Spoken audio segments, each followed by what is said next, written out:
You ask Tiger to solve. This deals with linear equations with one unknown. The final result is n equals 1. Let's solve it step by step. Group all n terms on the left side of the equation. Add 4n to both sides. Group like terms. Simplify the arithmetic. Group like terms. Simplify the arithmetic. Group all constants on the right side of the equation. Add 6 to both sides.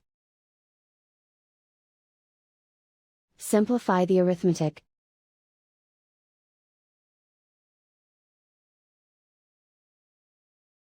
Isolate the n. Divide both sides by 8. Simplify the fraction.